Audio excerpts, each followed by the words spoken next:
Tax Solutions Now is a complimentary referral service that connects callers to companies that provide tax services. Money matters. If you owe thousands in back taxes to the IRS, how much can Tax Solutions Now save you? I paid less than I owe. That's right, money matters. So call Tax Solutions Now and get the IRS off your back. Since 2014, Tax Solutions Now has been a leader in the tax resolution industries. Remove wage garnishments, property liens, fines, and penalties. Qualify for the Fresh Start program or even uncollectible status. How much can Tax Solutions Now save you? I owed the IRS over $10,000. I paid a fraction of what I owed. Call now to reduce or even eliminate your back taxes. I called Tax Solutions Now and got the IRS off my back. Thanks. You saved us a ton of money. Money matters. How much can Tax Solutions Now save you? Call now and find out. Call 800-683-7377. 800-683-7377. 800-683-7377.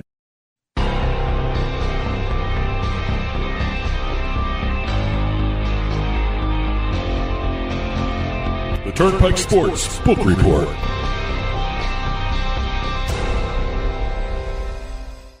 The Turnpike Sports Book Report is brought to you by BorgataSports.com. Your favorite casinos now, your favorite sports book available anywhere in New Jersey, BorgataSports.com. Sign up at BorgataSports.com using our promo code PIKE, that's P-I-K-E, and you get a risk-free bet up to $300 and 20 bonus dollars at BorgataCasino.com. Must be 21 years or older and in New Jersey to place a bet. Terms and conditions apply. Gambling problem? Call 1-800-GAMBLER. And in this week's book report, we got a boatload of stuff to talk about here.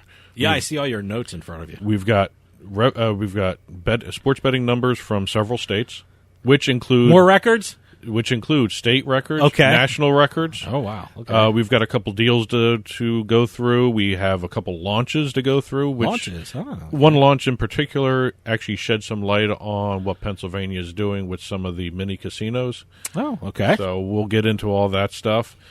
First up, New Jersey. Okay. Have once again, I don't know if I can keep saying once again, but each month they keep setting a national handle record. New Jersey set a national and also record it's a state again. Record. It's a state record. Again. Hate to be repetitive, yeah. But they brought in November's sports betting numbers brought in a handle of 931.6 million. They are quickly approaching a $1 billion month. That'd be very interesting to see. I'm curious. Those are November numbers, right? Yes.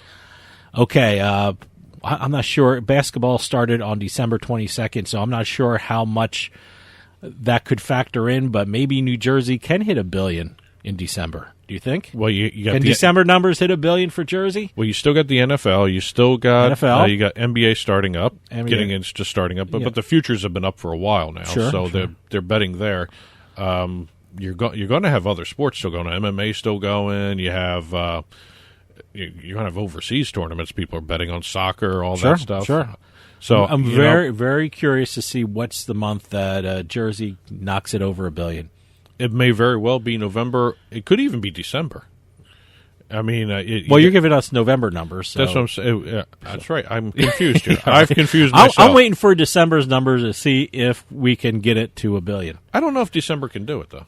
Like I said, NBA starting up. I don't know. December 22nd was the start of the NBA, so I don't know if there's enough. Was it a week? Yeah, week and a half maybe. I'm thinking you may NBA see basketball. January being the month. I did my first NBA bet, by the way. I did a futures NBA bet. I did a couple. I just did one.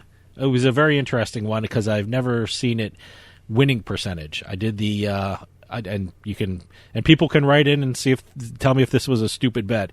I bet that for the entire season the Sixers will have a winning percentage of 61.5. So at the end of the season, I can see if the Sixers will have a 61.5 win percentage. If they do a full season, 82 games? It's based on a 60-game Well, they have to have 60 games. Yeah, they actually have to have 60 games, and that's when it kicks in. Because if it doesn't reach 60 games, that's when they void the bet. That's when it kicks in. Yeah. So. But New Jersey also had a revenue of $50.6 million and a hold of 5.43%. One of the lowest holds we're going to talk about today. Oh, okay. But $19.4 million in taxes as well. Great. So all around, New Jersey's numbers are up. I know the casino revenue numbers were down a bit. Well, a lot, as a matter of fact. Yeah. iGaming and sports betting are carrying everything. Illinois had a record state handle of $434.6 million. Wow, boy. Illinois is going to be a hell of a market. You know, once they get rolling, once we kind of get out of this pandemic, I'm very curious to see how Illinois does with sports betting. Well, that's their October numbers. Yeah. So we don't know what they're going to have in November yet. They report a month late. Okay. Later than everybody else, I should say. They had a hold of 9.7% and a revenue of $42.2 million in October. Now, last week we had talked about the AGA saying October was going to be the biggest month for sports betting handle nationally. I think we surpassed that $3 billion mark really quickly here with this. Mm-hmm. Actually, looking at these numbers, the one state I'm really more impressed with as you look at some of these things was Indiana, because Indiana had almost $240 million in handle, and that's next to Illinois now. Okay, and they're not slowing down. Indiana had a record state handle. Let me tell you something. The Midwest, I think, is going to be an incredible section of the country when it comes to sports betting. Well, they had an online handle, Illinois, of $430.5 million. Doing some quick math, that's like a 98% online handle. Right there. Is that why you had the calculator out? Yes. I was wondering what you were doing with a calculator. I was like, must be working on some figures there. Well, if you compare that to Jersey, who just had the almost $1 billion month, they had a 93.6% of that being online. Wow. Okay. So Illinois is just basically, online only right now. Sure, makes sense. Total of $11.7 million bets were placed in the month of October. Okay. Wow. 40% of that was on footballs. Parlays had 30% of that amount of bets. That's a lot of betting going on. They love their parlays. What was that? Parlays don't build bankrolls; they build sports books. Yes. Is that the old saying that the sports bettors use? So. Well, staying in the Midwest, Iowa, they also had a record handle report in November this time, $87.2 million. Now, Iowa's a smaller betting market, and they're just really starting out. 62.4 million in wagers were placed online of that 87.2 million. Let's see. Sports betting in the 5 months of this year since they've launched, $314.6 million total handle. Okay. 222 million of that was wagered via online. They reported a November revenue of 8.1 million, and taxes was, not much. But year to date, they're about 1.87 million for taxes. Washington, D.C. is always interesting because they reported their numbers as well. Because we have, the way it's set up is weird. They have the temporary sports book, the retail book with William Hill at the stadium, and then you have the D.C. Lottery's Gambit D.C. D.C. is very interesting when people are starting to get back into the stadiums. I think D.C. is going to be huge because you know what, they have their sports book at the stadium, right? So at the stadium. So when people start attending games again, their numbers are going to skyrocket. Well, according to the numbers just recently released for November, 3.9 million in handle from Gambit DC, because they always report them separately. They don't do them totally. 3.9 million for Gambit. The William Hill temporary sports book brought in 13.7 million in handle.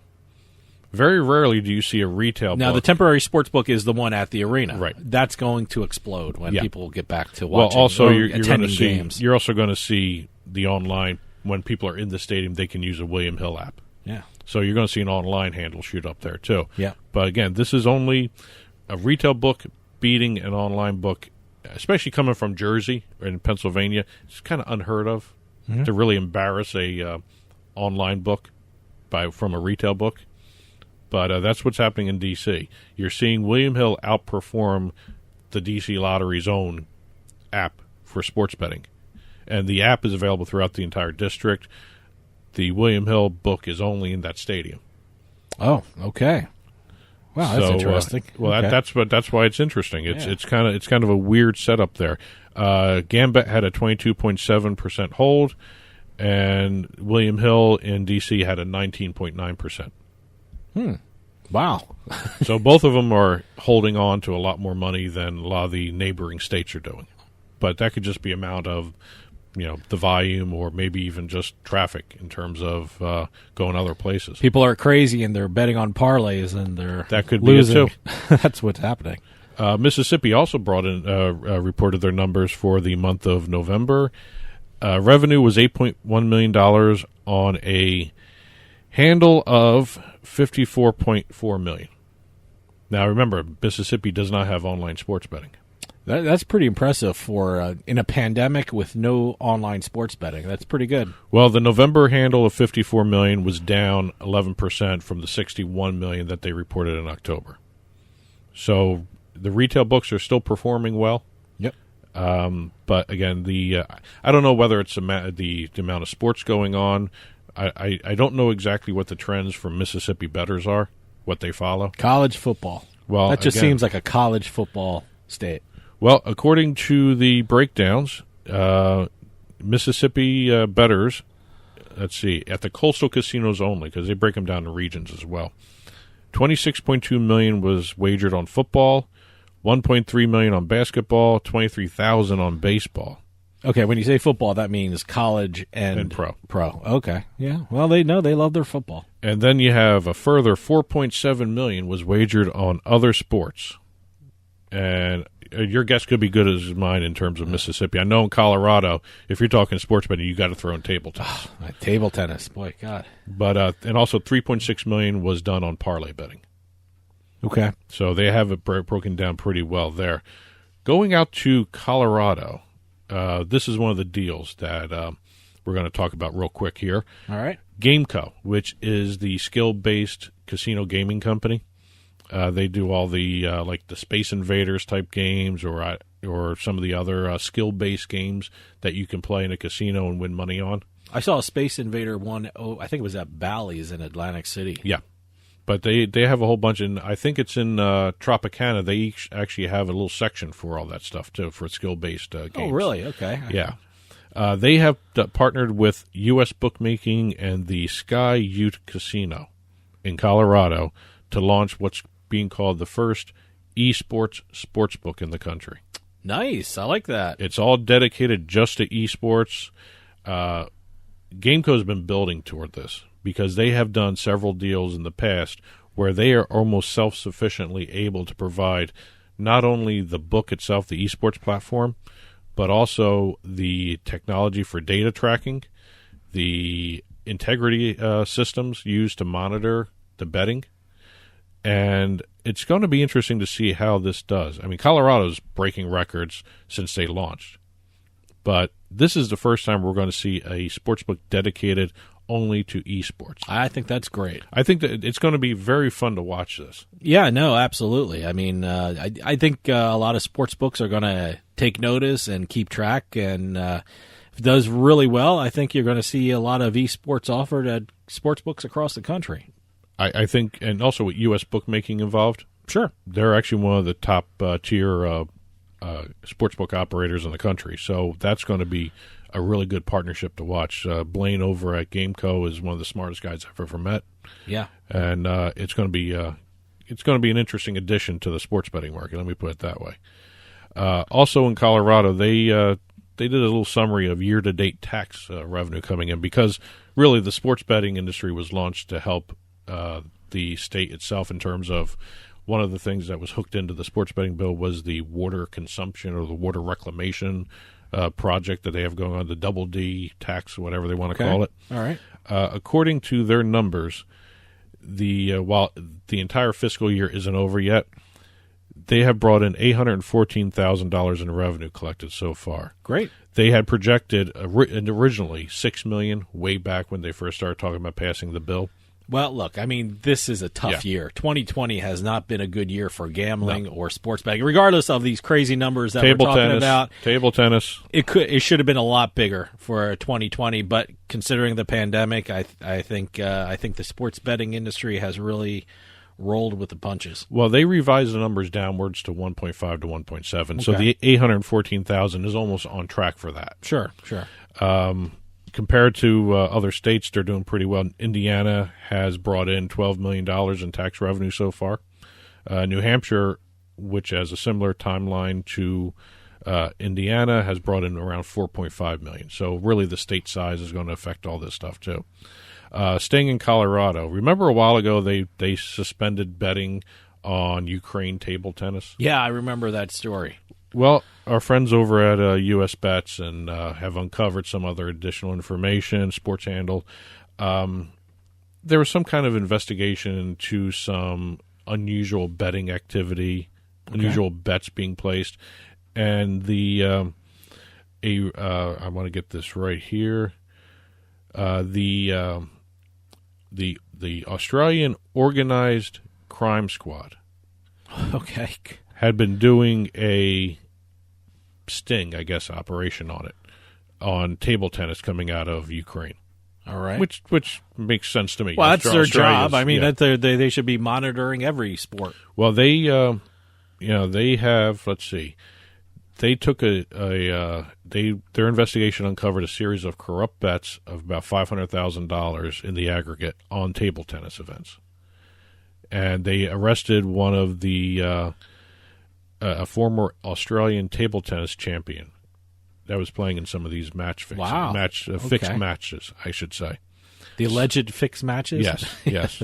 So they have actually shut down Ukraine table tennis in Colorado. I was actually more impressed with some of these numbers in terms of table tennis in Colorado. I mean, we were joking all through this about table tennis. I bet on table tennis twice. I lost both of them. I don't understand the game. I mean, I just don't, In total, in the first 6 months of legal sports betting in Colorado, $40 million was bet on table tennis. Wow. Okay. $9.35 million in October, and that amounted to about 6% of the state's betting handle. Yeah, they love their table tennis out there. But it was interesting. Even after those were suspended, that betting on that area of the table Ukraine, tennis, it went up.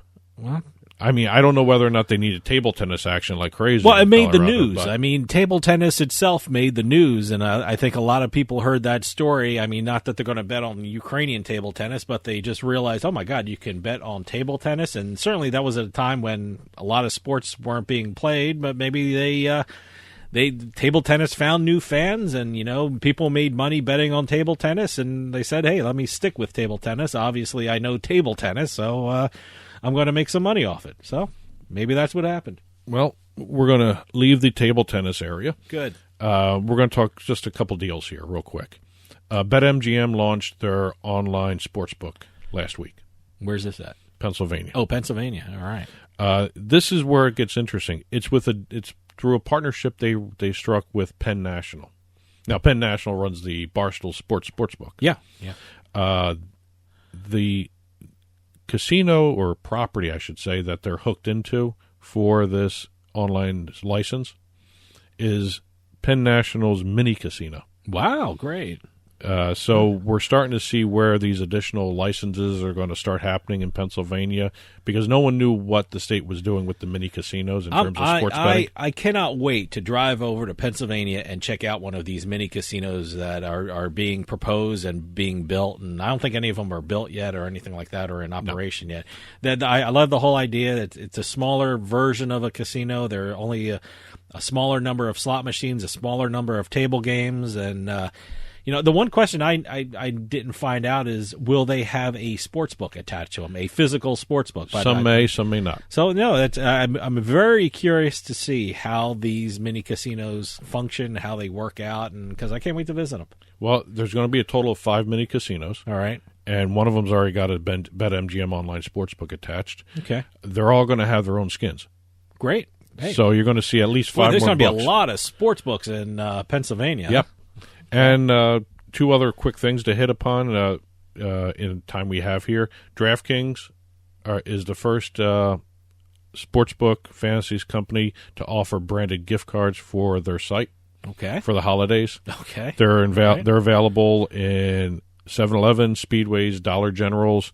This is in collaboration with a company called Income Payments, which runs gift cards. Oh, okay. So they're branded gift cards. You're going to be able to sense. see that you can use it yourself, or you can give it as a gift, but you have to buy them and then load on money. Okay.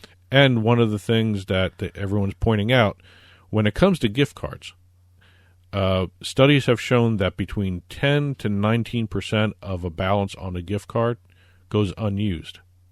That goes back to DraftKings. Oh, hey. That's a smart move. So that increases their bottom line. There it goes. Yeah, and let's see. Hard Rock also increased their visibility in terms of the online sector. They have created what is being called Hard Rock Digital. Okay. Which is going to be, it's almost like Golden Nugget Online Gaming. It's going to be their digital side of everything. Every online site, whether it's sportsbook, iGaming, poker, whatever, is going to be run through Hard Rock Digital. Okay. That'll do it for this week's book report. As always, head on over to turnpikesportsradio.com, click on the blog button, and you'll see these stories that we talked about, as well as other stories that we didn't have time to hit this week. They'll be posted up onto the blog sometime midweek after the book report is published, and you'll see everything there. And that'll do it for us. If you're heading out to one of the newly reopened casinos or sportsbooks, please be safe, and happy holidays from all of us here at Turnpike Sports. We'll see you next week on the Turnpike.